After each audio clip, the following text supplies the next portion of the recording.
Good morning, friends. Today we are going to start with a new unit under the Sale of Goods Act. But before moving further, we will just revise one of the case study which we have discussed in the revision class. That is Bolton versus Johns. Now actually अब ये case में हुआ क्या है? ये case में ऐसा हुआ है कि जॉन्स वॉज अ डिफेंडेंट का मीनिंग क्या है कि वो उसके अगेंस्ट में केस फाइल हुआ है और Bolton was a person who has filed the case, that is plaintiff. अब होता क्या है कि यहाँ पे तीन पार्टीज थी. एक था ब्रोकलहर्स्ट, एक था जॉन्स और एक था बोल्टन. जॉन्स ने ब्रोकलहर्स्ट को जॉन्स को कुछ पैसा देना था. That means Jones was a creditor for Brocklehurst.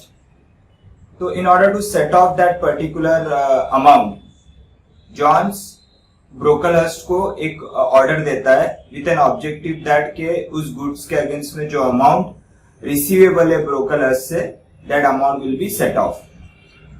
And he writes to the Brocklehurst, एक ऑर्डर बाय पोस्ट भेजता है. लेकिन इन द मीन टाइम क्या होता है कि Brocklehurst without obtaining the consent of Jones, Brocklehurst ये उसका बिजनेस बोल्टन को सेल आउट कर देता है. तो जो लेटर जॉन्स ने ब्रोकलहर्स्ट को लिखा था for the purpose of supplying the goods, that letter was, instead of Brocklehurst, was received by Bolton.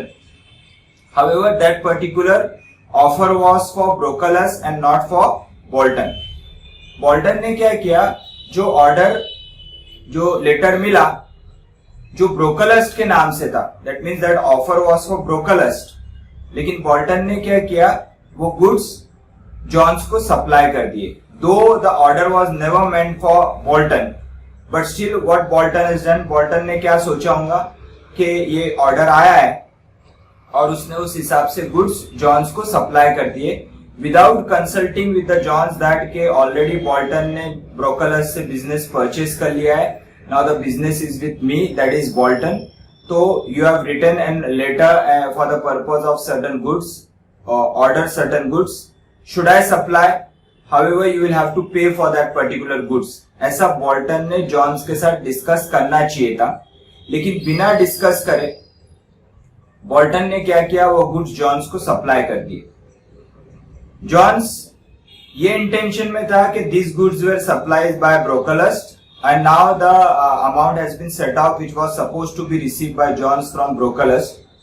तो he didn't bother about paying for those particular goods to Brocklehurst. आगे हुआ क्या, बोल्टन ने जो गुड्स जॉन्स को supply किए थे उसका बिल्स जॉन्स को भेजा और बोला कि आप इसका अमाउंट पे करो. जॉन्स ने वो पेमेंट देने से रिफ्यूज कर दिया. क्यों जॉन्स ने रिफ्यूज कर दिया? क्योंकि सबसे पहले तो जॉन्स को ब्रोकलहर्स्ट से पैसा लेना था और उसने ऑर्डर ब्रोकलहर्स्ट को इसीलिए दिया कि ताकि ब्रोकलहर्स्ट वो माल सप्लाई करे and the amount which was supposed to be received by Jones from Brocklehurst will get set off. तो इसीलिए जॉन्स ने ब्रोकलहर्स्ट को वो ऑर्डर दिया था, लेकिन बोल्टन ने वो माल सप्लाई कर दिया विदाउट कंसल्टिंग विद जॉन्स. उसने उसको बिल भेजा कि आप उसका पेमेंट दो. जॉन्स ने रिफ्यूज कर दिया पेमेंट देने से. पहला तो उसका सेट ऑफ का ऑब्जेक्टिव था और दूसरा order was meant for Brocklehurst and not Bolton. Then why the Bolton has entertained that particular order? You should not have done that. तो बोल्टन ने उसको पैसे देने के लिए बोला, जॉन्स ने रिफ्यूज कर दिया. ये पर्टिकुलर डिस्प्यूट गया कोर्ट में.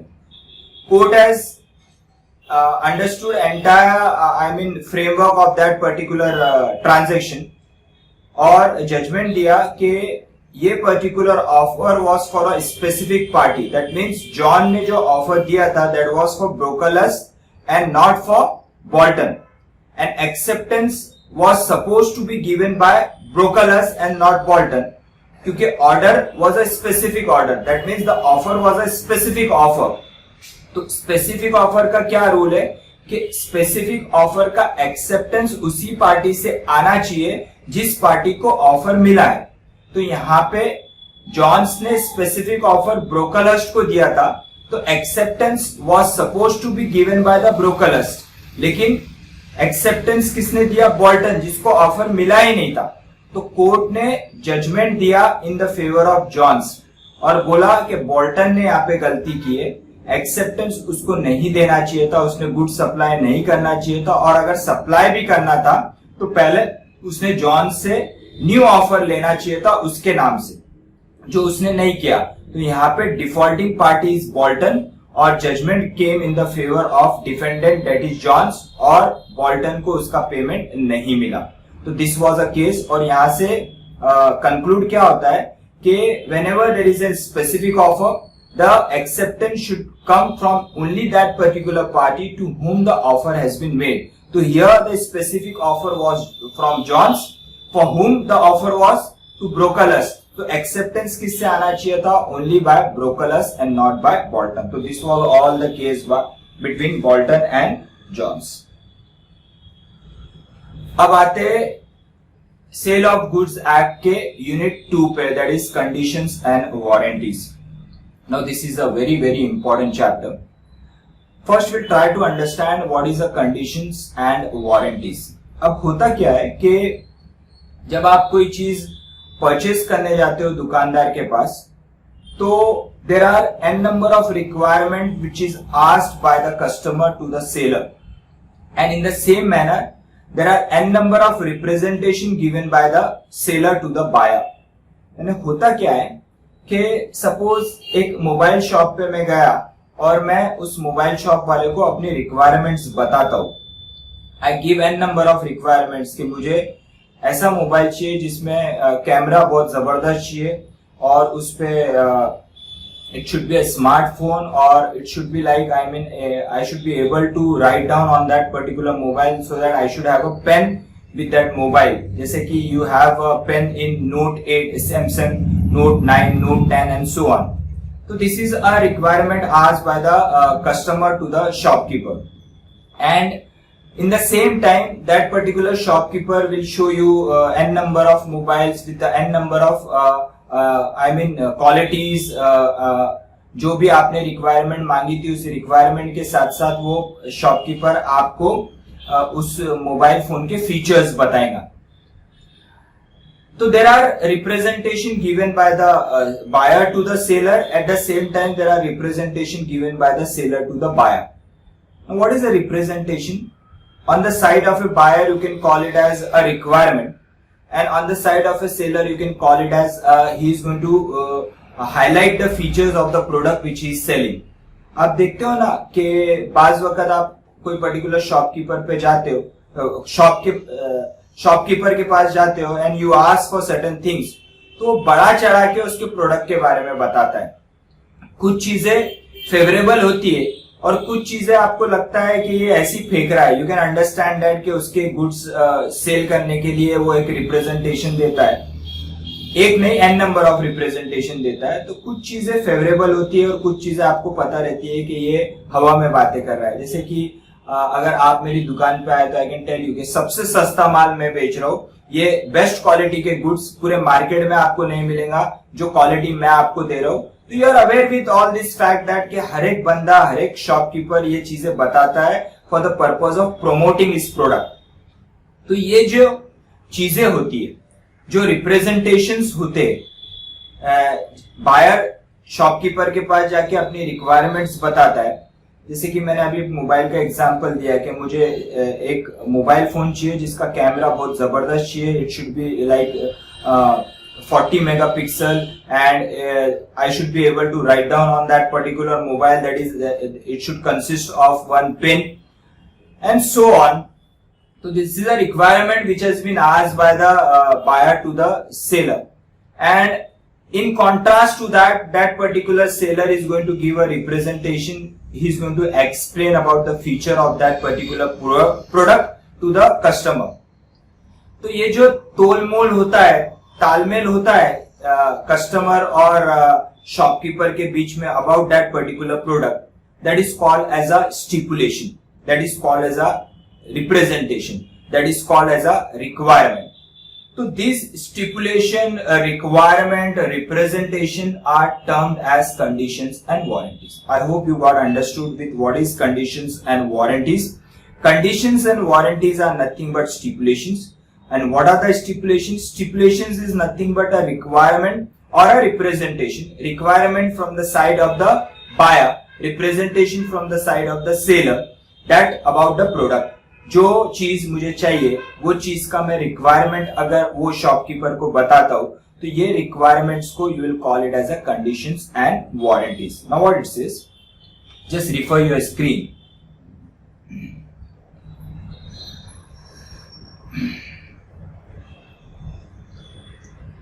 In every contract of sale of goods, there are certain stipulations made with reference to goods which are the subject matter thereof.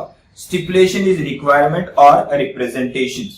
At the time of selling the goods, a seller usually makes certain statement or representation with a view to induce the intending buyer to purchase the goods. Such representation are generally about the nature, quality of goods and about their fitness for buyer purpose. Now these are from the seller side. Seller अपने product के representation, features बताता है, स्टिपुलेशंस देता है कि ये product ऐसा है, आपको पूरे मार्केट में नहीं मिलेगा, जो क्वालिटी मैं दे रहा हूं, मेरे फोर फादर्स ये बिजनेस कर रहे हैं, we are here in the market since 1922, तो हमारा service is the only motto. तो आप मेरे यहाँ से प्रोडक्ट लेंगे, though it will be little bit costlier, लेकिन I am going to guarantee about that particular product. फिर वो प्रोडक्ट के फीचर्स बताता है कि ये ऐसा है, इसमें आपको ये चीजें भी मिलेंगी जो दूसरा नहीं दे रहा है. तो these are certain representation given by the seller. तो these representations are called as a stipulation and stipulations are called as a conditions and warranties. What further it says, when these statements or representation do not form part of contract of sale, they are not relevant and have no legal effect on the contract. तो कुछ representation ऐसे होते जो important होते, जिसके ऊपर entire contract depend होता है, जिसके ऊपर एंटायर कॉन्ट्रैक्ट डिपेंड होता है. अगर कोई रिप्रेजेंटेशन इंपॉर्टेंट नहीं है, that means I can tell you that के जनरल लैंग्वेज में अगर आप बोलते हो तो बोलते हैं कि आप फेंक रहा है, आप आपके माइंड में बोलते हो, आप उसको नहीं बोलते हो क्योंकि आप वो शॉपकीपर के सामने खड़े हो, तो आपके दिमाग में चलता है कि क्या फेंक रहा है. You are aware with that के ये चीजें सभी शॉपकीपर बोलते हैं. व्हाट इज एन ऑब्जेक्टिव के he wanted to induce the buyer के उसकी दुकान से वो चीज ले. तो कुछ चीजें जो वो फेंक रहा है, those representation are not important. However those representation on which the buyer relies, that means buyer को जो रिक्वायरमेंट है उस रिक्वायरमेंट का रिप्रेजेंटेशन सामने वाला सेलर दे रहा है. यानी मैं बोलता हूं कि मुझे ये चीज मैंडेटरी है या फिर ये चीज चाहिए मुझे अपने ये प्रोडक्ट के अंदर, इसीलिए मैं ये प्रोडक्ट ले रहा हूं. तो ऐसी चीजें will form part of the contract. They are called as a conditions and warranty. Those representation which are not important, which are not relevant, जो सभी लोग बोलते हैं, सभी शॉपकीपर बोलते हैं, तो those representation will not form part of the contract. However, the representation which are very important, on which the base of the contract is dependent, those representation will be called as a stipulation, and stipulations are conditions and warranties. But when these form part of the contract of sale, the buyer relies upon them, they are relevant and have a legal effect to the contract. तो representation requirement दो type के, एक relevant एक irrelevant. जैसे जो important नहीं है, आपको पता है कि सामने वाला बोल रहा है, सिर्फ बोलने के लिए बोल रहा है in order to impress the buyer.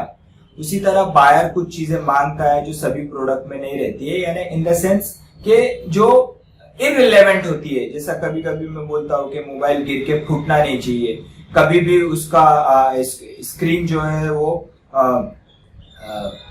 Break नहीं होना चाहिए. तो ऐसी चीजें, I mean even if that particular shopkeeper say that इसका स्क्रीन टफ है, लेकिन he will never say that कि कभी ब्रेक नहीं होगा. तो ये सब चीजें क्या हो गई, इररिलेवेंट हो गई.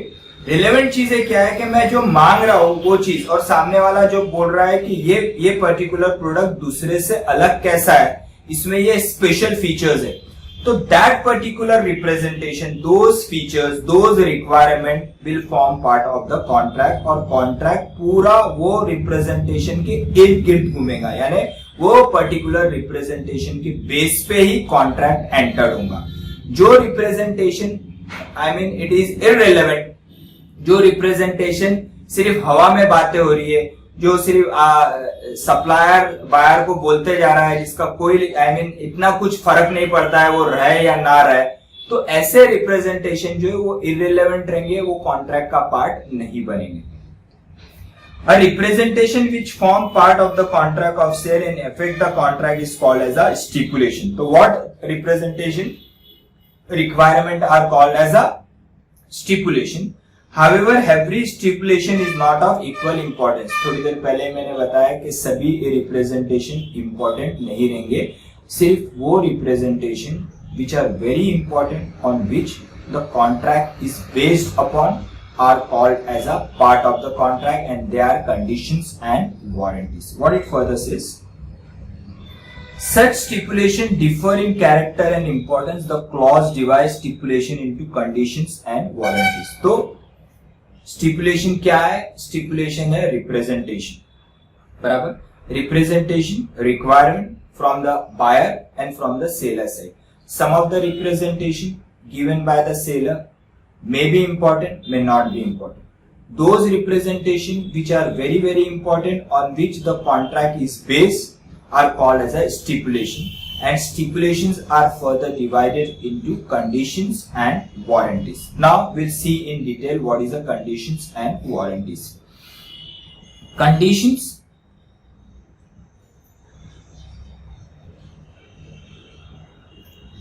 what it says, a condition is a stipulation essential to the main purpose of the contract, the breach of which give rights to treat the contract as repudiated.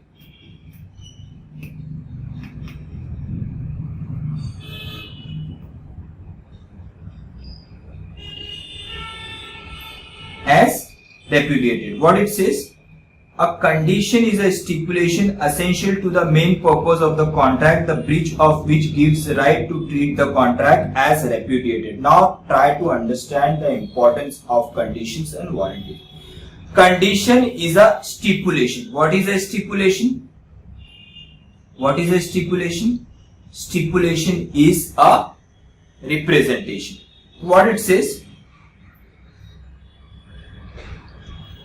Condition is a representation, that is a stipulation, essential to the main purpose of the contract. Essential to the main purpose. These particular wordings are very very important. Essential to the main purpose of the contract, यानी contract का वो crux है, most important part. जैसे कि buyer goes to a shopkeeper and asks that कि ये चीज ये पर्पस के लिए मुझे चाहिए, यानी मेरा मेन रिक्वायरमेंट ये चीज का लेने का यही है। अगर ये पर्टिकुलर पर्पस सेटिस्फाई नहीं होता है तो ये प्रोडक्ट लेने का मेरा कोई इंटेंशन नहीं है। तो क्या हुआ है? Essential to the main purpose, यानी मेरा ऑब्जेक्टिव ही यही है कि ये प्रोडक्ट मैं लेता हूं। अगर ये प्रोडक्ट ये ऑब्जेक्टिव को सेटिस्फाई नहीं करता है तो ये प्रोडक्ट मेरे लिए कोई मायने नहीं रहेगा। जैसे कि I have given you the example of mobile, just try to understand that कि I goes to one of the Noble, एक शॉपकीपर है Noble enterprises, and I go there and ask that which deals in mobiles, और मैं बोलता हूं मुझे ऐसा mobile दो जो पानी के नीचे ओशन के अंदर जो वाटर प्रूफ हो और मेरे ओशन के नीचे फोटोज निकाल सके। मुझे वही पर्पस के लिए मोबाइल चाहिए, मेरा और कोई दूसरा पर्पस नहीं है। आई एम नॉट बॉदर अबाउट कि उसके कॉलिंग फीचर्स क्या है। What is my purpose that के पानी के नीचे जाने के बाद वो वाटर प्रूफ होना चाहिए और पानी के नीचे के वो फोटो निकालने के कैपेबल होना चाहिए। तो this is the essential part of the contract. तो यहाँ पे क्या बोल रहा है कि बायर ने सेलर को एक रिप्रेजेंटेशन दिया, एक रिक्वायरमेंट बताया, और उस रिक्वायरमेंट के जरिए सामने वाले शॉपकीपर ने आपको वो प्रोडक्ट बताया कि हाँ ये एक प्रोडक्ट लीजिए, ये प्रोडक्ट लीजिए, और आप जो बोल रहे हैं वो पर्पस ये प्रोडक्ट सेटिस्फाई करेगा। That means this is a condition, ये मेरी मेन कंडीशन है कि ये होगा तो मुझे चाहिए। अगर ये कंडीशन सेटिस्फाई नहीं होती है तो then I am not bother to purchase this product, show me something else. ये प्रोडक्ट नहीं चाहिए, दूसरा बताइए जो मेरे पर्पस को सेटिस्फाई करेगा। तो कंडीशंस क्या है? Condition is a stipulation. Stipulation is what? Representation. तो कंडीशन इज अ रिप्रेजेंटेशन और condition is a stipulation essential to the main purpose. Essential यानी मेनली, वो मेन पर्पस है, essential to the main purpose of the contract, the breach of which gives right to treat the contract as repudiated. The breach of which यानी अगर shopkeeper ने आपको product दिया और जो पर्पस आपने बताया था वो पर्पस सेटिस्फाई नहीं हो रहा है, तो that means there is a breach from seller side. मैंने अपना रिक्वायरमेंट बताया लेकिन सामने वाले शॉपकीपर ने जो चीज दी वो चीज मेरे पर्पस को सेटिस्फाई नहीं कर रही है, जो मेरा मेन पर्पस था। तो उस कंडीशन में you can call it as there is a breach from the side of the seller. And who is an aggrieve party? जो सफरर है। Who is a sufferer? यहाँ पे बायर। बायर के पास क्या राइट है? To repudiate the contract. Repudiate का meaning क्या है? He can cancel the contract. He has a right to cancel the contract. He has a right to repudiate the contract. So this is what a condition is. Second one is warranty. A warranty is a stipulation. Again it is a stipulation, लेकिन ये stipulation क्या है? Collateral to the main purpose of the contract. Collateral to the main purpose of the contract. यानी ये primary नहीं है, essential नहीं है, ये क्या है? सबऑर्डिनेट है। ये क्या है? सेकेंडरी है। यहाँ पे आपने सुना होगा कि वारंटी एंड गारंटी। वारंटी में क्या होता है कि प्रोडक्ट आपको चेंज करके नहीं मिलता है, सिर्फ जो पर्टिकुलर पार्ट अगर खराब हो गया तो उसको रिपेयर करके मिलता है, तो that is called as a warranty. तो कंडीशंस और वारंटी में क्या डिफरेंट है? Condition is an essential to the main purpose, यानी वो चीज अगर सेटिस्फाई नहीं हो रही है, जो चीज आप मांग रहे हो, उस केस में बायर के पास ये राइट है कि वो कॉन्ट्रैक्ट को कैंसिल करे या फिर seller has to change the product. आपको सेलर से नवा प्रोडक्ट मांगने की ताकत है और आप डैमेजेस भी क्लेम करोगे। लेकिन वारंटी के केस में क्या है? वो एसेंशियल नहीं है, बल्कि वो क्या है? Warranty is a collateral to the main, यानी it is secondary to the main purpose of the contract. वो इंपॉर्टेंट नहीं है, वो सेकेंडरी है। यानी उस केस के अंदर अगर कोई चीज खराब होती है तो आपको पूरा प्रोडक्ट चेंज करके नहीं मिलेगा, बल्कि क्या होगा? वो सिर्फ पार्ट रिपेयर करके मिलेगा, या फिर वो पार्ट अगर रिपेयर नहीं हो पाया तो सिर्फ वो पार्ट एक्सचेंज करके मिलेगा, पूरा प्रोडक्ट चेंज करके नहीं मिलेगा।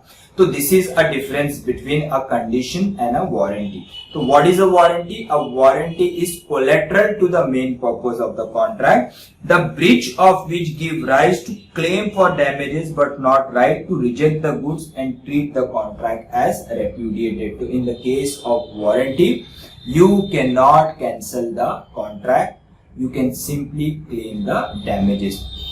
जैसे कि अगर कंप्यूटर के अंदर कोई पर्टिकुलर पार्ट खराब हो गया जिसकी सामने वाले ने आपको वारंटी दी है, तो वो पार्ट को रिपेयर करके मिलेगा, या वो पार्ट अगर रिपेयर नहीं हो पाया तो सिर्फ वो पार्ट आपको एक्सचेंज करके मिलेगा, ना कि एंटायर प्रोडक्ट आपको एक्सचेंज करके मिलेगा। मगर कंडीशन में अगर आपकी कंडीशन सेटिस्फाई नहीं हो रही है तो उस केस में आपको पूरा का पूरा प्रोडक्ट चेंज करके मिलेगा, या फिर आप प्रोडक्ट रिटर्न दे सकते हो और उससे पैसा पूरा वापस ले सकते हो और उसके साथ साथ डैमेजेस भी क्लेम कर सकते हो। जैसे कि मैंने मोबाइल का एग्जांपल आपको दिया, वो मोबाइल में मेरा इंपॉर्टेंट ऑब्जेक्टिव क्या था?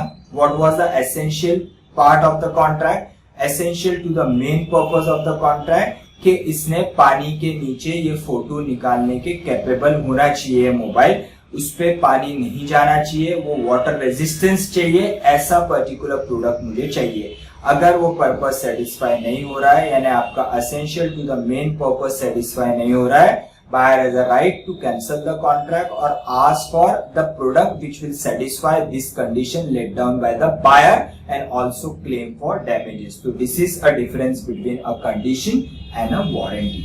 Both are what? Condition and warranty are the requirement representation. The representation which are not important will be ignored, which are important will be a part of the contract. This representation divided in two parts, conditions and warranties. Conditions is essential to the main purpose of the contract. Warranty are collateral to the main purpose of the contract. Condition if breach अगर satisfy नहीं होती है तो buyer के पास right है कि वो कॉन्ट्रैक्ट को या तो रेप्यूडिएट करे या फिर नवा प्रोडक्ट मांगे. लेकिन वारंटी अगर ब्रीच होती है तो बायर के पास ये राइट नहीं है कि वो कॉन्ट्रैक्ट को कैंसिल करे या नवा प्रोडक्ट मांगे. सिर्फ वो प्रोडक्ट का रिपेयर करके वो मांग सकता है या फिर वो प्रोडक्ट अगर वो पर्टिकुलर पार्ट अगर रिपेयर नहीं हो रहा है पार्ट को रिपेयर करके मांग सकता है या फिर वो पार्ट रिपेयर नहीं हो रहा है तो पार्ट को एक्सचेंज करके मांग सकता है लेकिन नया प्रोडक्ट नहीं मांग सकता. तो this is a difference between a condition and the warranty. What it further says, when stipulation in a contract of sale is a condition, a warranty depends in the each case of the construction of the contract. A stipulation may be condition though called a warranty in the contract. तो it depends कि ये particular चीज जो stipulation है, जो representation है, जो requirement है, वो condition है कि warranty will depend upon the type of the contract कि किस तरीके का कॉन्ट्रैक्ट आप डिजाइन कर रहे हैं. तो कॉन्ट्रैक्ट को एनालाइज करने के बाद, कॉन्ट्रैक्ट को स्टडी करने के बाद यू विल अंडरस्टैंड, या अगर डिस्प्यूट कोर्ट में जाता है तो जज विल एनालाइज के जो चीज लिखी गई है कॉन्ट्रैक्ट के अंदर या जिस बेस पे कॉन्ट्रैक्ट बना है वो पर्टिकुलर बेस रिप्रेजेंटेशन कंडीशन है या वारंटी है. अकॉर्डिंगली जज विल गिव हिज जजमेंट. बाद में क्या बोल रहा है, a difference between the conditions and warranty. Very simple, condition and warranty का डिफरेंस क्या है. कंडीशन का डेफिनेशन क्या है, essential to the main purpose of the contract, यानी जिसके ऊपर पूरा का पूरा कॉन्ट्रैक्ट बेस है. वारंटी असेंशियल नहीं है लेकिन कोलेट्रल है, यानी सपोर्टिंग पार्ट है, collateral to the main purpose of the. Condition का ब्रीच होती है, बायर कॉन्ट्रैक्ट को कैंसिल कर सकता है, डैमेजेस क्लेम कर सकता है, नया प्रोडक्ट मांग सकता है. अगर वारंटी का ब्रीच हो रहा है तो बायर नवा प्रोडक्ट नहीं मांग सकता है, सिर्फ वो पर्टिकुलर पार्ट जिसका वारंटी सामने वाले शॉपकीपर ने दिया था, सेलर ने दिया था, उस वारंटी के बेस पे वो पर्टिकुलर पार्ट को रिपेयर करके मांग सकता है बिना पैसे दिए, या फिर वो पर्टिकुलर पार्ट अगर रिपेयर नहीं हो पा रहा है तो उस पार्ट को रिप्लेस करके मांग सकता है. वो कॉन्ट्रैक्ट को रेप्यूडिएट नहीं कर सकता है इन the case of breach of warranty. You will see this. What is a condition?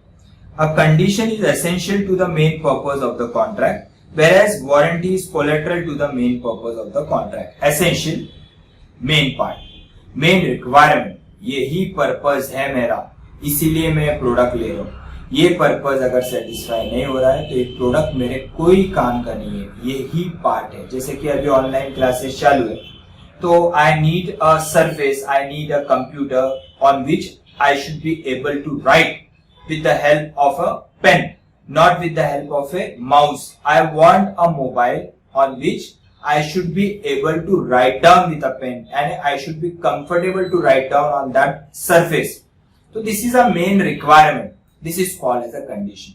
If I have purchased a laptop from your shop और घर पे आने के बाद जब मैं वीडियो शूट कर रहा हूँ और I am trying my best to write down on the surface of that particular laptop, it's not comfortable. I am not able to write down on that particular laptop comfortably. That means my purpose has not been satisfied. This is called as a condition. Warranty, it is collateral to the main purpose. It is not a main purpose. It is supporting part to the main purpose. In the case of breach of condition, the aggrieved party can resign the contract, that is cancel the contract, retain the goods and claim refund and claim damages in the case of breach of condition. तो condition का breach अगर होता है तो buyer के पास ये right है कि कॉन्ट्रैक्ट को कैंसिल करे, अपना पैसा वापस मांगे और उसके साथ साथ डैमेजेस भी मांगे क्योंकि सामने वाले शॉपकीपर ने ब्रीच किया है, क्योंकि बायर की जो मेन कंडीशन थी वो सेलर ने सेटिस्फाई नहीं की. Warranty, in the case of breach of warranty, the aggrieved party can claim only damages. यानी अगर वारंटी सामने वाले शॉपकीपर ने दी है तो उसका काम है कि वो पर्टिकुलर पार्ट को रिपेयर करवा के दे, और अगर वो रिपेयर करवाने के काबिल नहीं है, नहीं करवा के दे पा रहा है, तो then the buyer will be entitled to claim the damages. What is the damages over here?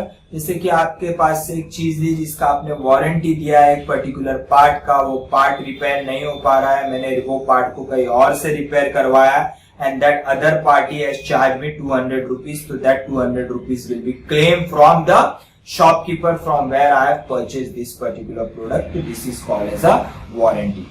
A breach of condition may be treated as warranty. A breach of warranty cannot be treated as a, definitely breach of condition can be treated as a breach of warranty. का meaning क्या है कि condition के case के अंदर buyer के पास ये right है कि वो डैमेजेस क्लेम करे, कॉन्ट्रैक्ट को कैंसिल करे, अपना रिफंड मांगे। लेकिन अगर बायर चाहे, बायर को लगता है नहीं यार ये मैं कॉन्ट्रैक्ट कैंसिल करके मुझे कुछ हासिल नहीं होने वाला है, so I don't want to cancel the contract. I would ask the shopkeeper that better you repair it. I don't want to cancel because this product is not available in the market. जैसे कि अगर आपके यहाँ से मैंने कोई laptop purchase किया है और मुझे लग रहा है कि the pen is not proper or it's not able to write down properly on that particular laptop, and he has given a condition and there was a requirement that it will be comfortable for write down. तो इस case में I have a right कि मैं product को return लूं, पैसा वापस लूं और वो पैसा लेके दूसरी दुकानदार से मैं वो प्रोडक्ट परचेज कर लूं जो मेरे पर्पस को सेटिस्फाई करेगा। तो this is a condition. However if I feel that कि लॉकडाउन चल रहा है, अब ये प्रोडक्ट कहीं और तो मिलने वाला नहीं है, सिर्फ आप ही एक मेन डीलर हो जो ये माल बेच रहे हो, तो मैं आपको क्या रिक्वेस्ट करूंगा कि साहब ये प्रोडक्ट पे ये पेन चल नहीं रहा है and it's not working, better है आपके सिर्फ ये पेन चेंज करके दे दो, मुझे पूरा प्रोडक्ट चेंज करके नहीं चाहिए। या फिर अगर पेन बराबर है और ये इसका screen is not working properly, इसको रिपेयर करके दे दो। तो यहाँ पे क्या हो रहा है कि मेरे पास ब्रीच ऑफ कंडीशन के राइट है। I should treat the contract as breach of condition. I have a right to cancel the contract and claim the refund together with the damages.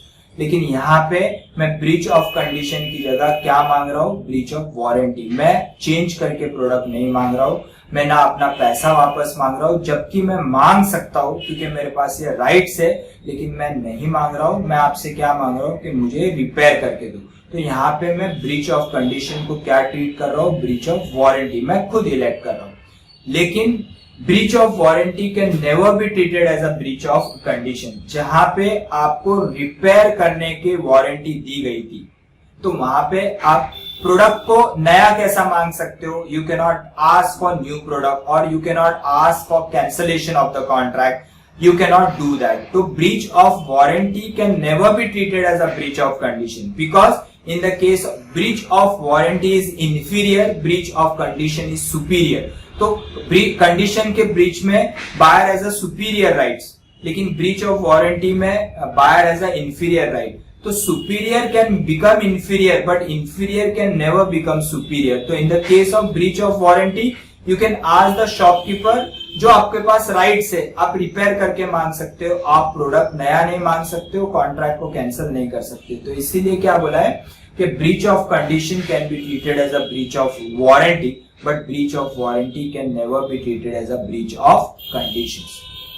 Just we'll refer the examples. Ram consult Shyam.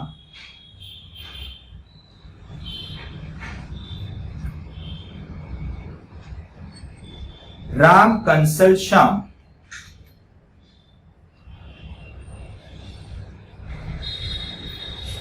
A motor car dealer for a car suitable for touring purpose to promote the sale of his product.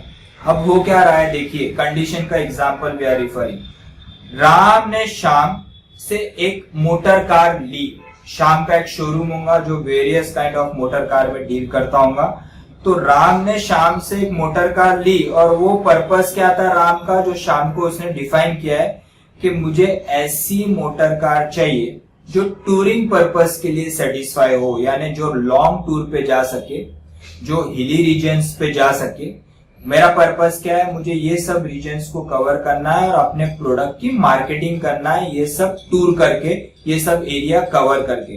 तो this is a condition let down by Ram to Shyam, this is a requirement by Ram to Shyam, this is a representation given by Ram to Shyam कि ये मेरा objective है, इसीलिए मैं ये गाड़ी ले रहा हूं। मेरी गाड़ी लेने का ऑब्जेक्टिव क्या है कि लॉन्ग टूर पे, हिली रीजन पे ये गाड़ी चलनी चाहिए, ऐसी गाड़ी आप मुझे दीजिए। Shyam suggest Bugatti car and Ram accordingly buys it from Shyam. Ram ने श्याम को अपना रिक्वायरमेंट बताया, राम श्याम के जजमेंट पे, एक्सपर्टाइज पे डिपेंडेंट है और बोला कि मुझे ऐसी गाड़ी चाहिए। श्याम ने राम को वो गाड़ी दी और बोला कि बुगाटी कार जो है आपके पर्पस को सेटिस्फाई करेगी। लेकिन हुआ क्या, the car turned out to be unfit for touring purpose. Car turned out to be unfit for touring purpose. Here the term that the car should be suitable for touring purpose is a condition of the contract. Car कौन से purpose के लिए ली थी? Normal गांव में चलाने के लिए, सिटी में चलाने के लिए ली थी कि नहीं? ऑब्जेक्टिव गाड़ी नहीं तो मैं तो दूसरी गाड़ी भी ले सकता था, लेकिन गाड़ी लेने का ऑब्जेक्टिव ही ये था कि लॉन्ग टूर पे वो गाड़ी फिट रहे। लेकिन हुआ क्या, वो गाड़ी वो पर्पस के लिए सेटिस्फाई नहीं कर पाई। It is so vital that its non fulfilment defeats the very purpose for which Ram purchase the car. Ram is therefore entitled to reject the car and have the refund of the price. तो यहाँ पे जो main purpose था वही main purpose satisfy नहीं हो रहा है, इसीलिए राम इज एंटाइटल्ड कि कार वो शाम के आ जाए, चाबी उसके मुंह पे फेंके और बोले या आपकी चाबी या आपकी गाड़ी, मुझे मेरा पैसा वापस दो, मेरा टाइम जो बर्बाद किया है उसका आप मुझे डैमेजेस दो। तो this is what an example of breach of condition. Now what is a warranty? Ram buys a new Maruti car from showroom when the car is guaranteed against any manufacturing defect under the normal usage for a period of 1 year from the date of original purchase, and in the event of any manufacturing defect there is a warranty for the replacement of the defective part if it cannot be properly repaired. After 6 months Ram finds that the horn of the car is not working. Here in this case he cannot terminate the contract. The manufacturer either get it repaired or replace it with a new horn. Ram gets a right to claim for damages if any suffered by him but not the right of repudiation. तो यहाँ पे क्या है, यहाँ पे भी राम है, राम ने यहाँ पे दूसरी गाड़ी ली, मारुति कार ली और यहाँ पे कोई स्पेसिफिक ऑब्जेक्टिव नहीं था। यहाँ पे क्या बोला कंपनी ने, कंपनी ने रिप्रेजेंटेशन दिया और बताया कि यहाँ पे इसके अगर कोई पार्ट के अंदर कोई डिफेक्ट आता है तो वो पार्ट आपको फ्री ऑफ कॉस्ट रिपेयर करके मिलेगा, और अगर वो पार्ट रिपेयर नहीं हो पाया तो आपको रिप्लेस करके मिलेगा। और ये वारंटी कितने मंथ्स की है? It is for 6 month. तो this is what in the case of warranty, यानी it is not you are entitled to, अगर कोई एक छोटा पार्ट खराब हो जाता है तो क्या पूरी की पूरी गाड़ी रिप्लेस करके आपको मिलेगी? नहीं, answer is not like that. ना ही आप गाड़ी ले जाके वापस दे सकते हो और पैसा आपको वापस मिलेगा। आपके पास क्या होगा, आप गाड़ी में अगर कोई डिफेक्ट आ जाता है with in the time allotted, वो टाइम पीरियड में आप जाओगे और बोलोगे कि ये चीज मुझे रिपेयर करके दो, तो सामने वाला या तो रिपेयर या तो रिप्लेस करके देगा। जैसे कि for example I have purchase one Maruti car जो ऑटोमेटिक है, लेकिन and the warranty period is 2 years। तो विद इन 1 year इटसेल्फ उसका ऑटोमेटेड जो गेयर है दैट वो उसमें प्रॉब्लम्स आ गए, गाड़ी ना आगे बढ़ी है ना पीछे बढ़ी है। तो in this circumstances whether the company is going to change the entire car, no, they are going to repair that particular part जिसमें प्रॉब्लम आ गया है, या फिर वो पार्ट को वो रिप्लेस करके देंगे। तो this is called as a warranty. Now the question is when a condition can be treated as a warranty। Already क्या बोला है कि breach of condition can be treated as a breach of warranty, but breach of warranty can never be treated as a breach of condition. This we have already seen। अब वो बोल रहा है कौन कौन से circumstances में breach of condition can be treated as a breach of warranty। We'll see this। Voluntary waiver of conditions। What is the first part? It says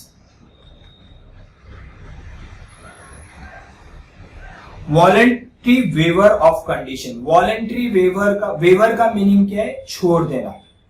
जो आपके पास राइट्स है वो राइट्स का इस्तेमाल नहीं करना। आप बोलते हो ठीक है यार जाने दो। जब दो दोस्तों में लड़ाई होती है तो एक ने आपको दो कान के नीचे लगाया, आप एक लगाते हो, दूसरा लगाना बाकी है, आप क्या बोलते हो? छोड़ दो। दैट मीन्स वेव, आपने छोड़ दिया, आप वेवर। तो व्हाट डज इट मीन्स कि यहाँ पे बायर के पास अगर ब्रीच हो रहा है तो उस ब्रीच को ब्रीच ऑफ कंडीशन ट्रीट करने का ये राइट है।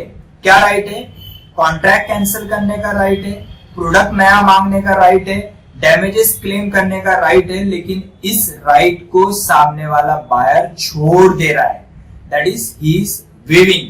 That is called as a waiver of condition, voluntary waiver. यानी कोई जोर जबरदस्ती नहीं है, बायर को राइट्स दिया गया है लेकिन बायर उस राइट्स को इस्तेमाल नहीं करना चाहता है। वो खुद होके बोलता है leave it, I want to do that. जैसे मैंने एग्जांपल दिया था कि लॉकडाउन के केस में मेरे पास ये राइट्स है कि आपको मैं गुड्स रिटर्न दूं और बोलूं कि मुझे नया प्रोडक्ट चाहिए, लेकिन यू आर अवेयर विद कि अगर मैंने प्रोडक्ट वापस दे दिया तो 6 महीने अगर लॉकडाउन नहीं खुलता है तो प्रोडक्ट मेरा आएगा नहीं and I am going to suffer a lot. तो in this case I ask you कि don't replace but at least repair me, which can be repaired within 2 or 3 days. तो this is called as a voluntary waiver of condition, जहाँ पे आपने खुद होके आपके rights को छोड़ दिया है। When a contract of sale is subject to any condition to be fulfilled by the seller, the buyer may waive the condition or elect to treat the breach of condition as a breach of warranty and not a ground for treating the contract as repudiated. Buyer के पास right है कि contract को repudiate करे, लेकिन वो खुद होके कॉन्ट्रैक्ट को रेप्यूडिएट नहीं कर रहा है क्योंकि उसको लग रहा है कि ऐसा करके उसका और नुकसान हो जाएगा, उसको कैंसिल नहीं करना है। एक्सेप्टिंग डिफेक्टिव गुड्स और beyond the stipulated time amount to waiving of condition. Accepting a defective in the sense जो आपने मांगा था वो आपका पर्पस सेटिस्फाई नहीं हो रहा है। जैसे कि आपने उसने सामने वाले ने बुगाटी कार आपको दी जो टूरिंग पर्पस के लिए अनसुटेबल हो रही है, लेकिन आप बोल रहे हो ठीक है अभी उसको मैनेज कर लेंगे क्योंकि अभी नवा गाड़ी मिलना आपके लिए पॉसिबल नहीं है। तो इसमें क्या हो रहा है कि आपने खुद होके कंडीशन को क्या ट्रीट कर लिया एज अ वारंटी। तो this is called as a voluntary waiver of condition. आप खुद होके आप कंडीशंस को छोड़ दे रहे हो, आप आपके राइट्स को इस्तेमाल नहीं कर रहे हो। आपके सुपीरियर राइट्स से जाके आप कौन से राइट्स को इस्तेमाल कर रहे हो? इंफीरियर राइट्स को इस्तेमाल कर रहे हो। Second one is when the buyer elect to treat the breach of condition as one of the warranty, that is to say he may claim only damages instead of repudiating the contract. One more example. Similarly, जैसा first बोला कि voluntary waiver खुद होके छोड़ दे रहे हैं, अब second part में भी जनरली वही बोल रहा है कि आपके पास दो चीज है, ब्रीच ऑफ वारंटी भी है, breach of guarantee, breach of condition भी है। अब आपको उसमें से क्या इलेक्ट करना है वो आपके पास है। आप चाहे तो ब्रीच ऑफ कंडीशन को इलेक्ट करो, आप चाहे तो ब्रीच ऑफ, आपके पास दोनों भी चीजें यहाँ अवेलेबल है। तो almost it is similar to voluntary waiver of condition. We try to understand this with one of the example. Second one is what कि you have two courses of action, one is a superior course and one is a inferior course. You are selecting an inferior course and together with that you are claiming a damages where you feel that के ऐसा भी करने से आपका कुछ काफी नुकसान नहीं हो रहा है, यानी आपका कोई नुकसान एज सच नहीं हो रहा है, तो कॉन्ट्रैक्ट को कैंसिल ना करे बल्कि मैं कॉन्ट्रैक्ट को as a breach of warranty treat कर लूं ताकि यहाँ पे मेरा कोई नुकसान एज सच तो हो नहीं रहा है, क्योंकि मुझे जितना नुकसान हो रहा है उतना डैमेजेस मुझे मिल जा रहा है। तो उस सर्कमस्टेंसेस में ब्रीच ऑफ कंडीशन की जगह मैं ब्रीच ऑफ वारंटी को इस्तेमाल कर सकता हूँ। क्या बोल रहा है? A agrees to supply B 10 bags of first quality of sugar 625 per bag and a total cost is 6250, but supply only second quality of sugar the price of which is rupees 600 per bag। मैंने आपको sugar का order दिया, ए quality sugar का order दिया, first quality sugar का order दिया जिसका rate है 625 रुपए पर बैग। ऐसे 10 बैग का मैंने ऑर्डर दिया। आपने मेरे साथ क्या किया? आपने फर्स्ट क्वालिटी ना देके मुझे सेकंड क्वालिटी के बैग्स दे दिए जिसका प्राइस है 600 रुपए पर बैग। अब यहाँ पे आप ब्रीच कर रहे हो, मैंने आपको फर्स्ट क्वालिटी का मांगा, आपने मुझे सेकंड क्वालिटी का दे दिया जिसका अमाउंट होता है 6000 और आपने मुझे चार्ज किया 6250, जो मैंने देख लिया। मैं आपको क्या बोलता हूँ, मेरे पास क्या राइट्स है, मेरी जो कंडीशन थी वो क्या थी, मेरी कंडीशन ये थी कि मुझे फर्स्ट क्वालिटी का माल चाहिए, आपने मुझे सेकंड क्वालिटी का माल दे दिया, then there is a breach of condition because purpose is not satisfied, I am going to return the goods and I am going to ask for value of money, my amount refund together with the damages. तो मैं आपको यहाँ पे क्या बोल, मेरे पास ये breach of condition treat करने के पूरे राइट्स है, लेकिन मेरे पास एक और ऑप्शन क्या है कि 625 रुपए का माल, 600 रुपए का माल आपने 625 में यानी फर्स्ट क्वालिटी की जगह सेकंड क्वालिटी दे दिया, और मैंने देखा है, मैंने बोला यार ये तो सेकंड क्वालिटी का माल है जो 6000 रुपए का होता है, तो आप मुझसे 6250 नहीं ले सकते, आपने जो 6250 मुझसे लिए वो आप मुझे 250 रुपए रिटर्न दे दो। तो यहाँ पे तो भी मेरा कोई नुकसान नहीं है कि मुझे सेकंड क्वालिटी का माल मिला है, 6000 का माल 6000 में मिल गया, 250 रुपए सामने वाले ने रिटर्न दे दिया, तो ऐसा मेरा कोई नुकसान हो नहीं रहा है। तो यहाँ पे मैं ब्रीच ऑफ कंडीशन को क्या ट्रीट कर रहा हूँ, breach of warranty. What is this? There is a breach of condition and the buyer can reject the goods. So I have a right to reject the goods because the crux of the contract was to supply the first quality material, but you have supplied second quality. But if the buyer so elects, he may treat it as a breach of warranty and accept the second quality sugar and claim damages at ₹25 per bag. So this is what I am doing that.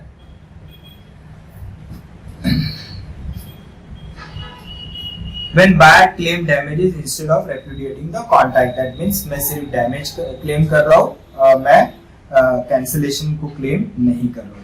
What is the third one? Compulsory waiver of condition. Compulsory waiver of condition का meaning क्या है कि this is generally adopted in the case where the contract cannot be severable.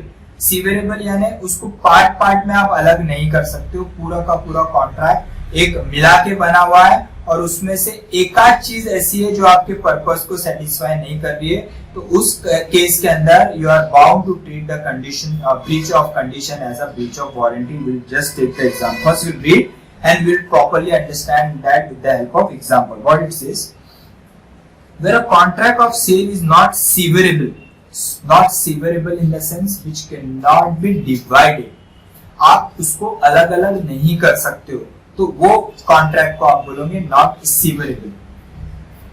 Buyer has accepted the goods or part thereof. The breach of any condition to be fulfilled by the seller can only be treated as a breach of warranty and not as a ground for rejecting the goods and treating the contract as repudiated unless there is a term of the contract express or implied to that effect. Unless there is a term of the contract, यानी अगर आपने contract में clearly लिखा है कि अगर आप ये 10 चीज मुझे दे रहे हो जो एक दूसरे से जुड़ी हुई है और ये 10 के 10 चीज ये पर्टिकुलर ब्रांड की मुझे चाहिए, उसमें से एक भी चीज मुझे अलग नहीं चाहिए, then you are entitled to treat it as a breach of condition. You can reject that particular the material or a product. However, ऐसे कोई terms नहीं है, आप एक चीज ले रही हो तो 10 चीज मिला के एक चीज बनी है और उसमें से एक आध चीज जो है वो आपने जो बोली थी वो नहीं है, then it is called as non-severable. In that case, you cannot treat breach of condition as a breach of condition. You will treat it as a breach of warranty. That means you can simply claim the damages, but you cannot cancel the contract. You can cancel the contract only when the terms has been properly defined and it has been clearly said that कि अगर ये 10 चीज मिला के आप मुझे एक चीज दे रहे हो तो ये 10 के 10 चीज इस प्रकार की मुझे चाहिए, अगर वो 10 में से एक भी चीज जो प्रकार की नहीं है जो मैंने बोली है तो then I am going to cancel the contract. तो अगर ऐसा है तो आप कॉन्ट्रैक्ट को कैंसिल कर सकते हो, अदरवाइज आप कॉन्ट्रैक्ट को कैंसिल नहीं कर सकते। Example, B agrees to buy from A 1 ton of concrete mixer comprising of Bangar cement 53 grade, खड़ी, sand, fixer 1 grade, etc. अब कॉन्ट्रैक्ट क्या हुआ है, जैसे कि फॉर एग्जांपल मैं एक आई एम अ कॉन्ट्रैक्टर और मैं एक बिल्डिंग का कंस्ट्रक्शन कर रहा हूँ और I am a builder for example, और आप ए हो जो कंक्रीट मटेरियल में डील करते हो। कंक्रीट मटेरियल क्या होता है, जो अपन स्लैब्स डालते हैं तो उसके ऊपर we are to affix a concrete material. Slab concrete का बनता है। तो अब कंक्रीट आप साइड पे भी बना सकते हो, आपके खुद लेबर लगा के आप सीमेंट, खड़ी, सैंड, रेती एंड और दूसरे कुछ मटेरियल फिक्सर्स वगैरह लगते हैं, उसमें डाल के आप कंक्रीट खुद बना सकते हो और उस कंक्रीट से आप you can construct the slab. या फिर ये कंक्रीट बनाने के कॉन्ट्रैक्टर्स होते हैं, जिसको आप ये वो तैयार कंक्रीट बना के लाता है और डायरेक्टली आप वो कंक्रीट को यूज करते हो। तो यहाँ पे हुआ क्या है, आई एम अ बिल्डर, मैंने आपको काम दिया, आप कंक्रीट बनाने के कॉन्ट्रैक्टर, लेकिन मैंने क्या बोला कि ये कंक्रीट के अंदर मुझे ये चीजें चाहिए और मैंने आपको ऐसा बोला कि ये पर्टिकुलर चीज आप मुझे बना के लाओ so that I can construct the building. अब हुआ क्या आगे, the concrete is delivered to B who makes payment of its price. B, upon examination of the mixture, find that the mixture does not comprise of Bangar cement 53 grade, but it is Orient cement 43 grade. At this point, he cannot resign the contract and recover the price, but A is bound to compensate for the loss caused to B by breach of warranty. Now, in this case, हुआ क्या कि Bangar 53 grade और Orient 43 grade are of equal standard. मगर मैंने आपसे मांगा था बांगर 53 grade, लेकिन आपने मिक्सर में इंस्टेड ऑफ बांगर आपने मटेरियल सीमेंट चेंज कर दिया, आपने ओरिएंट सीमेंट डाल दिया 43 ग्रेड और बाकी सब चीजें सेम एज इट इज है।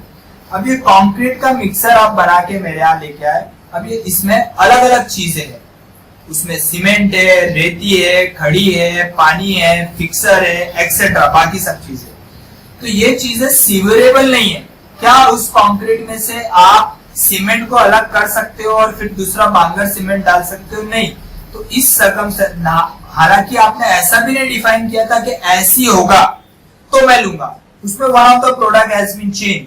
तो यहाँ पे बोला गया है कि you are bound to treat it as a breach of warranty, not as a breach of condition. तो आपने यहाँ पे ब्रीच ऑफ कंडीशन को क्या ट्रीट किया, as a breach of warranty, यानी you will have to waive your rights for superior rights को आपको वेव करना पड़ेगा और आप इंफीरियर राइट को यूज करोगे। वो कंक्रीट का आप मटेरियल सामने वाला लेके आया, आप उसको यूज कर लोगे।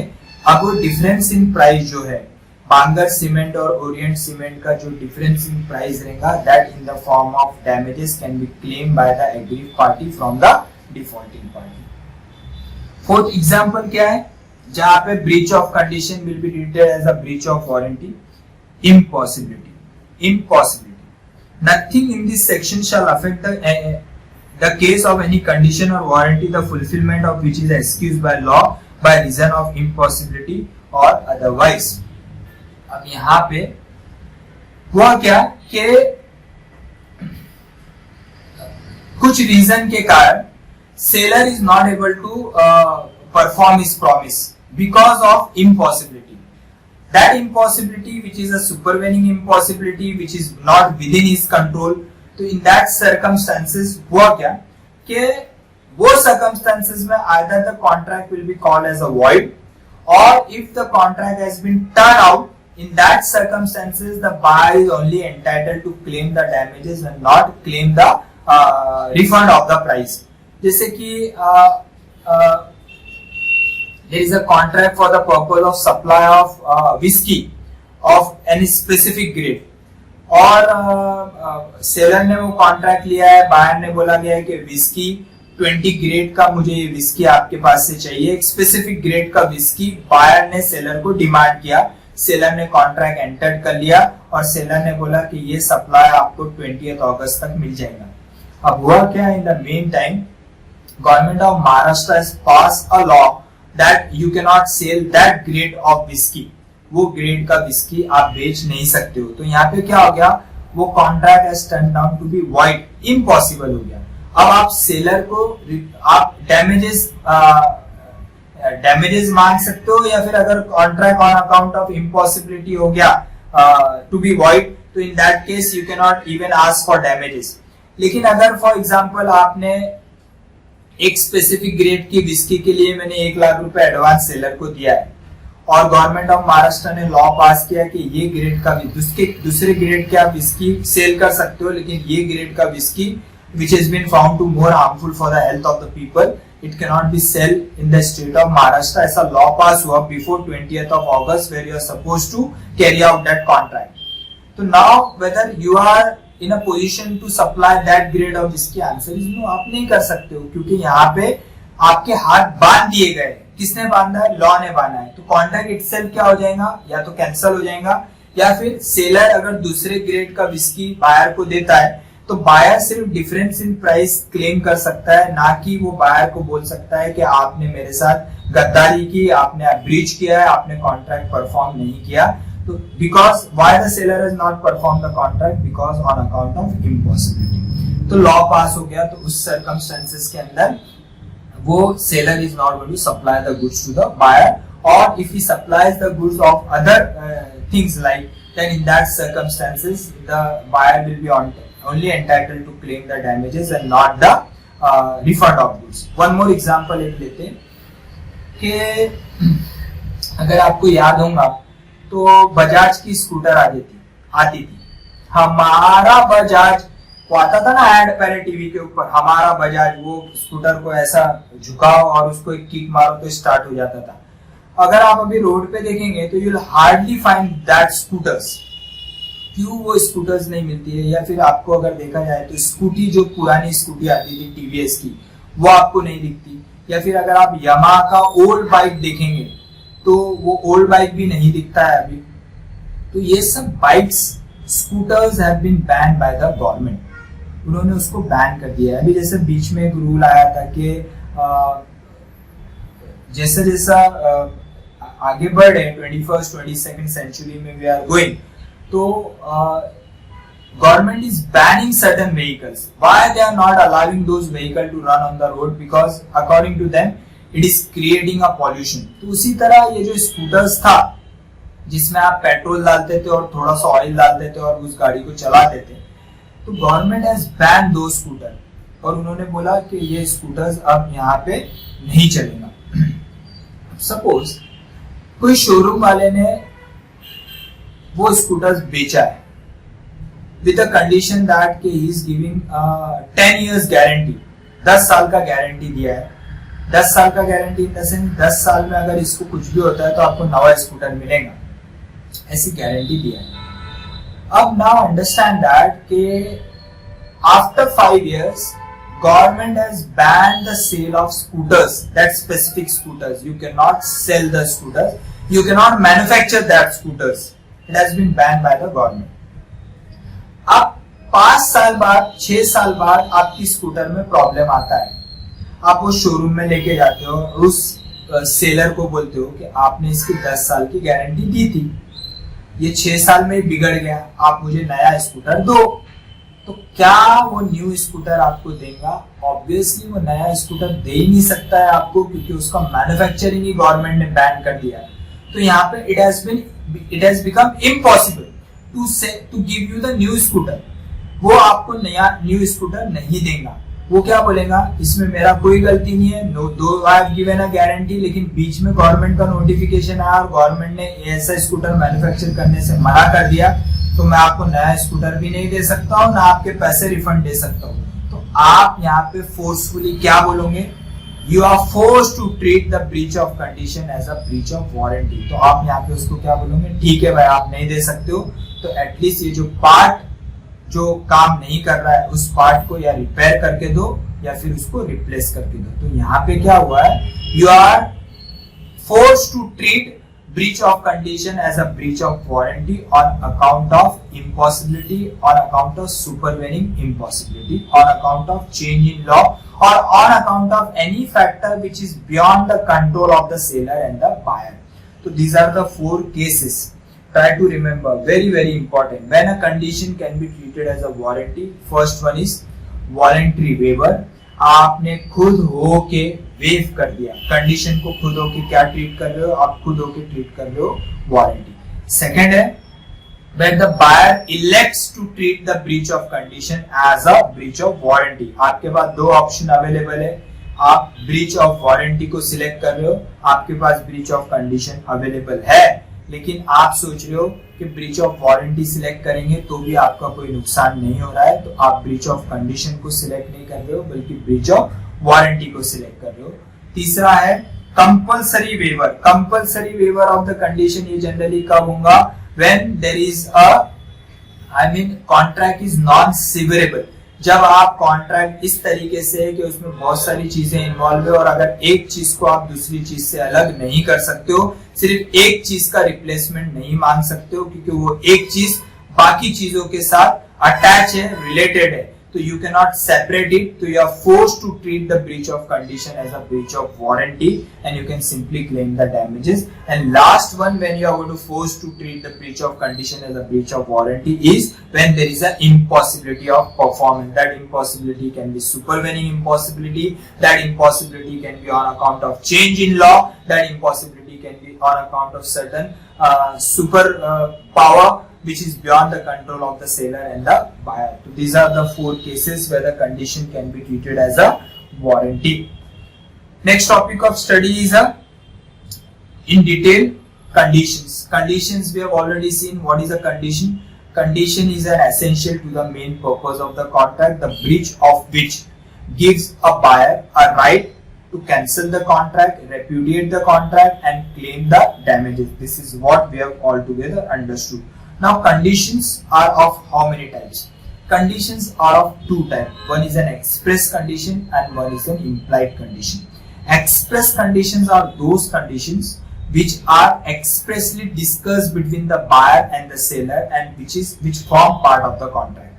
जैसा buyer seller को बोलता है कि ये चीज मुझे चाहिए, orally बोलता है और seller orally उसको accept करता है, तो ये क्या हो गया? Express condition. या फिर वो पर्टिकुलर कॉन्ट्रैक्ट के अंदर इन राइटिंग बायर सेलर से मांगता है कि आप इसमें लिख के दो कि जो आप मांग रहे हो वो बराबर ये प्रोडक्ट सेटिस्फाई करके देगा, तो this return conditions will be called as an express condition. Second condition is an implied condition. Implied condition means which is implied by law. Whenever there is a contract of sale which will not be discussed between the buyer and the seller, but it is implied कि अगर seller ये चीज buyer को दे रहा है तो ये चीज इसमें रहेंगी। बायर को पूछने की जरूरत नहीं है, सेलर को बोलने की जरूरत नहीं है। जैसे कि एक एग्जांपल देता हूँ, when you go to a shopkeeper you never ask to that particular shopkeeper that कि ये माल चोरी का तो नहीं है। Why don't you ask? You have a right to ask कि ये जो माल आप बेच रहे हो, ये टीवी सेट आपने जो डिस्प्ले में लगा के रखा है, ये आपने कहीं से चोरी करके लाया क्या? आप ऐसा कभी पूछते हो? You are not bound to ask, बराबर। Though you can ask, you are bound to ask but you are not bound to ask in the sense आप फिर भी नहीं पूछते हो। क्यों नहीं पूछते हो? क्योंकि आपको मालूम है ऐसा पूछे तो फटके पड़ेंगे, वो बोलेगा मैं ऐसा आदमी दिख रहा हूं क्या, बराबर। तो आप पूछ सकते हो, फिर भी आप नहीं पूछते हो, फिर भी नहीं पूछने की ताकत रखते हो। क्यों ऐसा करते हो? क्योंकि आपको पता है कि ऐसा करने पे आपको फटके पड़ने वाले। तो यहाँ पे मेरा बोलने का ऑब्जेक्टिव क्या है? Why don't you ask this question when you go to a shop कि माल चोरी का है?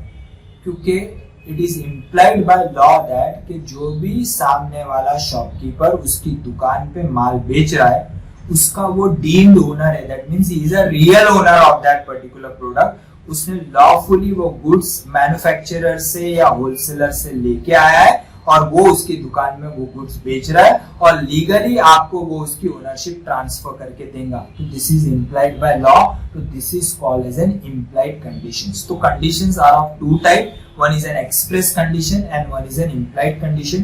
Express conditions are those conditions which are expressly discussed by the seller and the buyer and which form part of the contract, which is expressly either discussed or expressly written in the contract. It is called an express condition.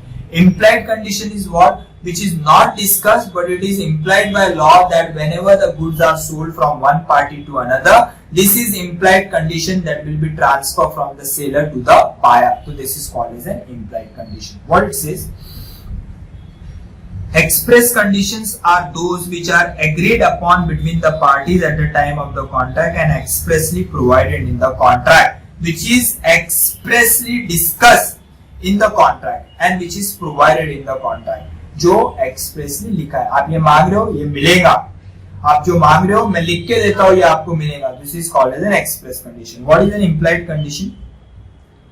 It is a condition which the law implies into the contract of sale. The law presumes that the parties have incorporated into their contract. This is implied by law. कि अगर seller buyer को ये चीज दे रहा है तो it is implied कि ये चीज बायर को मिलेगा ही मिलेगा, उसमें कोई दोहराया नहीं है, उसमें कोई डाउट नहीं है. It is implied by law. जैसा ownership of the goods. When the seller takes money from the buyer and gives certain goods to the buyer, it is implied by the law that now the legal owner of that particular goods is the buyer. Ownership of that goods has been passed from the seller to the buyer. This is implied by law. It is not, I mean, it will never be discussed between the buyer and the seller कि मैं आपको पैसा दे रहा हूँ, आप इसमें मेरा कोई वो तो नहीं कर रहे हो, आप इसके लीगल ओनर तो हो ना, आप ऐसा कभी नहीं पूछते, क्योंकि इट इज इम्प्लाइड कि आपने दुकानदार को पैसा दिया तो वो लीगली उसकी ओनरशिप आपको ट्रांसफर करेगा. अब express condition clearly you have understood कि एक्सप्रेस कंडीशन कोई भी हो सकती है, जो कोई रिक्वायरमेंट बाहर की कोई भी हो सकती है, वो कोई भी रिक्वायरमेंट दे सकता है. जैसे कि अगर मुझे शादी करना है तो मैं रिक्वायरमेंट देता हूँ कि मुझे सीए लड़की चाहिए, मुझे girl can be Deesa pass out और सीसा पास आउट, फॉरेंसिक ऑडिटर होना चाहिए, ये पर्टिकुलर क्वालिटीज वो लड़की में होना चाहिए. तो this is called as an express condition. In the same manner seller और बायर कोई चीज लेते हो तो एक्सप्रेस कंडीशन डिस्कस और एक्सप्रेसली इज डिसाइडेड कि ये चीज आपको दे रहा हूँ, ये चीज आपको मिलेगा. तो that is an express condition. तो उसमें we are not here to discuss कि क्या क्या चीजें एक्सप्रेस हो सकती है. Can be anything. जैसा प्रोडक्ट वैसे रिक्वायरमेंट हो सकते हैं. तो प्रोडक्ट के हिसाब से रिक्वायरमेंट चेंज होंगे. There are n number of product, n number of requirement. तो here we are not discussing about express condition. We are bothered about what is an implied condition. Law ने buyer को क्या क्या rights दिए जो seller से buyer को मिलेंगे. That is called as an implied conditions. That we are going to discuss. Express conditions are those which are agreed upon between the parties at the time of contract and are expressly provided in the contract. Expressly provided in the sense orally discussed or expressly written in that particular contract. Implied condition, it is a condition which the law implies into the contract of law implies. What implies? Law implies into the contract of sale. The law presumes. The law presumes the parties have incorporated it into their contract. The law presumes, that means assume करता है कि ये चीज contract के अंदर होगी. The implied condition are read into every contract of sale unless they are expressly excluded by the parties. Unless they are expressly excluded by the parties, यानी कि कोई पर्टिकुलर इम्प्लाइड कंडीशन को सेलर एक्सप्रेसली कॉन्ट्रैक्ट में बता दे रहा है कि ये आप समझो कि आपको ये, हालांकि लॉ ने बोला है कि आपको ये मिलनी चाहिए, लेकिन इस कॉन्ट्रैक्ट में ये चीज आपको नहीं मिलेंगी. यानी एक्सप्रेसली सेलर ने बायर को बता दिया है कि एज पर लॉ आपको मिलनी चाहिए, लेकिन इस पर्टिकुलर कॉन्ट्रैक्ट के अंदर आपको ये चीज नहीं मिलेंगी. वो पहले ही आपको बता दे रहा है, यानी पहले ही वो आपको एक्सक्लूड कर दे रहा है वो पर्टिकुलर राइट्स के लिए. तो इसका मीनिंग है he has right to do that provided it should nothing be like illegal.